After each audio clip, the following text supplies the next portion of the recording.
like, and that's what I said, like, sports broke my heart when whatever went on in 2020 and all that kind of shit. And it's just like, what's going on? Right? I mean, like, because I'm friends with a dude, Charlie Strange in the Michael Strange Foundation. His kid was killed, Michael Strange, in active duty. Okay. And like, I know, like, his body was flown home on that flag and all that shit that was going on.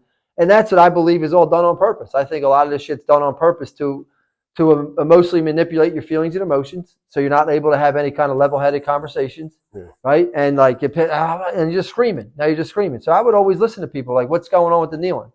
And police brutality, and it was because equal right, all this kind of shit. Like, okay, we just had a black president in 2008 for the last 8 years, but okay, I'll listen. That's fine. And he wanted to do that during that time because he wanted to be heard. I said, okay, I'm listening. And I said, here's the deal. Like, I'm not the smartest guy in the room, right? Like, I don't even claim that a little bit. But I'm like, if you wanted to be heard, how come, when the 49ers played the Green Bay Packers and they were driving and maybe they're down by 2 and they have this, end of the game touchdown kind of scenario going on with a field goal, and they make it to the 25-yard line with no timeouts left, and there's only 10 seconds on the clock, and instead of lining up and going to spike the ball, right, for the winning field goal, why don't you take a knee? Take a knee then. Yeah. I said, the nation wouldn't be divided. The nation wouldn't be divided, and you'll be heard, right? No, what happened? Your team lost a football game? Oh, to go like wildfire. But listen, I believe everything that they do is by design, man. Yeah. And I believe that, like, where the strength lies is with unity with each other. Now, when you say they, that you mean? They it's like whoever's getting all wound up over both sides. They're trying to manipulate absolutely. the average public. I'm talking about they as in the media. The average public. The media. They're trying to manipulate. And then, and then again. I just wanted you to elaborate. And really, you want to know where it all started was, and again, I addressed it in the initial little 20-minute thing that I talked about, was that, when I put the anything but sports thing out there, like, there was an accident that happened on a 6-lane highway, and I talked, like, I'll go into the whole story, which I don't talk a lot about. At that time, though, what was going on? The news, and in that time, like, what was going on at that moment? 2020, everybody was 2020, the height of COVID, right? Mm-hmm. So this is what happened. Is me and my wife were sent up to a specialist, right? And we're specialists in and we suffered together losses before Angelina and after, and it was tough. And it was hard. And imagine what they go through, right? Yeah. And my wife and I've asked permission before to actually even speak about this. I don't, do it often or say, but here's the whole story. And this is where I believe God comes in, right? Like, God put me in a place where he needed me that day. That's it. Like, I don't think I did anything special. We go up to the specialist, me and Angelina wait in the car. My wife, who's a social butterfly, and, the reason I'm here today, in all honesty, because I would have folded the hand a long time ago. I was with her for 9 years, in active addiction.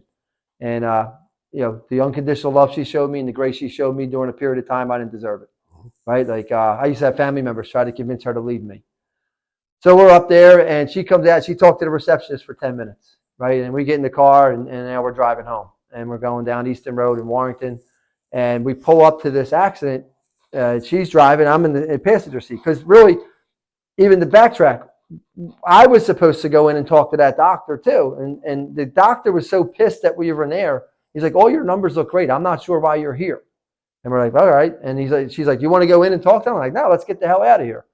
So down to the second, we pull up to this red light. And across the way, there's a car on fire. A minivan caught fire. And my wife's like, get over there. And I'm like, you feel kind of corny. Like, you're not sure. Like, it's kind of weird, but like, I'm in. Like, you know what I mean? I always kind of stop if I see accident. I just do. I just want to make sure people are all right.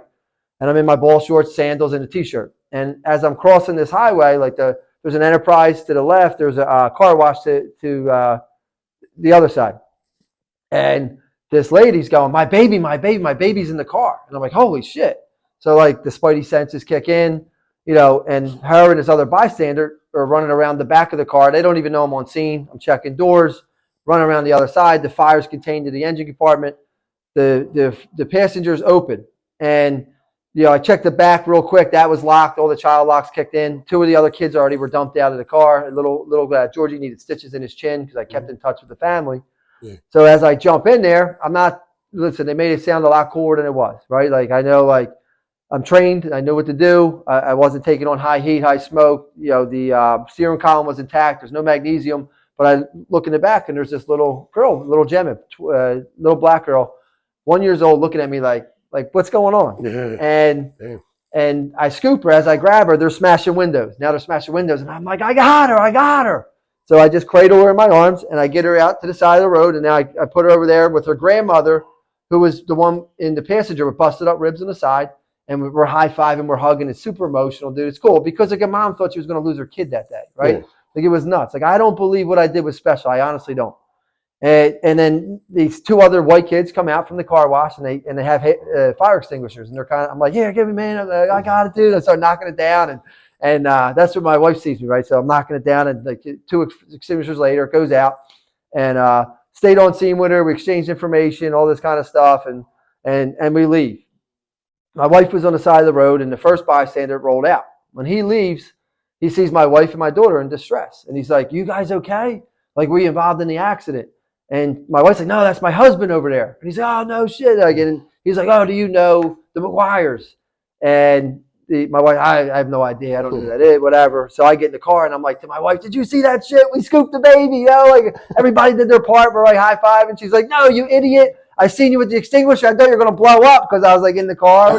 So we're laughing. And then before I get home, like, John McGuire, she's like, she said, "Do you know the McGuires?" And I said, yeah. Well, Johnny's the chief at my station. And before I get home, he's calling me. And like any good fireman story, I'm going, "Oh, there was fire to the right of me, fire to the left." And we're laughing, and he tells my captain, and my captain gets wind of it. So it all happened accidentally. And he's the one that put me in for some awards, which I won. And it was really neat. But like, take me out of this, right? Take me out of the awards, dude. And this is the deal. Like on a 6-lane highway that day in Easton and Warrington, there was a black family in need. 4 white dudes stopped to help, right?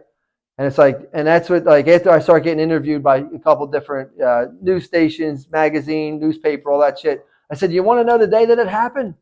And they're like, "When?" And I'm like, "The day after the news of George Floyd was announced." I said, there was 4 white dudes that's up because no one cared. Yeah. That's who we are at the core of all this shit, right? Like that, what I did wasn't special. That's what like the 99% of everyday Americans would do. Yeah. There was a kid I didn't ask like, "Yo, who'd you vote for? Yeah. Are you vaccinated? You got your mask on?" All that shit. It was just like, go act, man, go help. Yeah. Right? And like the reason I bring that up is because after that, like I didn't get interviewed for any of that shit after like for a month or 2, and the world was getting hateful, man. Yeah. It was hateful. And it Crazy. broke my heart. And then the sports are going on, all this, and like my shoes were tied too tight. Where I'm like, what is up? Yeah. Like we're being manipulated, man. Yeah. All these little sidebars going on, these side conversations. Where I'm like, this is nonsense, man. I don't know how you guys don't see beyond this. And I never really seen beyond it either until then. I ran into a liberal-looking couple, if you will, Danielle and Ravi down the shore, and I'm like, I ain't bringing shit up. They're awesome human beings. I love, because I don't care who you are. Right? You're good to me. I'm good to you. Yeah. Right? And I didn't bring anything up, but they're the ones that are like, "Oh, did you ever check this out or look at this?" And like pretty much documentaries. All that. And when I looked at it, it's like, dude, this is some of the weirdest, wildest shit that I ever looked at. But it's the only shit that make any goddamn sense. Like they have us pitted against each other forever now. Yeah. To constantly like manipulate our feelings and emotions to make sure we stay at ends and make sure we don't talk and make sure. And that's the thing that like I'm like, and listen, people thought I was losing my goddamn mind. I'm telling you, like I even had like my sponsor check in on me because my wife dined me out. Like, "Yo, you gotta check on this dude." And I said, "Listen," and that's the thing. Even getting clowned by my buddies who I grew up with, I said, if I've been like this straight-laced dude for the last couple of years and like saying some off-the-wall shit like that, right? Like if I stop like showering and taking care of my family and going to, I'm like, be concerned. Yeah. But I'm not, dude. So instead of doing it, why don't you go check it out? Why don't you investigate? Why don't you just look at a video I send you? And that's the thing. Like a lot of people that think differently than me, I'll have conversations with you. I'm cool with that. But I'm like, send me some stuff. I'll look at it, and then no. And then I'm like, I'll send them stuff. And they're like, no. I'm like, well, you don't want a conversation. You want me to feel and think how you do based off of feelings and emotions. And I'm not your guy. People try to bend you and make you think the way they think. No, not when you've been treating people fair your whole life, Rob. Like, I don't care who you are, where you're from. Like, you're a good guy, you're a good guy. Yeah. And it just kind of, I had to walk away and stop looking at a lot of that shit because you walk around like your shoes were tied too tight. I'm like, dude, we've been getting lied to forever. I mean, I sat in the rain that day when you were on the phone with me. I listened to everything you were saying because I listen to a lot of this shit. I mean, I think a lot of the same ways. I think that with gas and milk at $8, like a lot of things. I could go through a million things of what I think of, And I go on live sometimes and I'll talk about it. And I know though, when I'm doing it, people are like, this is stupid. Like, you know why though? Because like you said, they just don't want to fucking think, dude. They don't want to use their head. They want you to just Well, think this.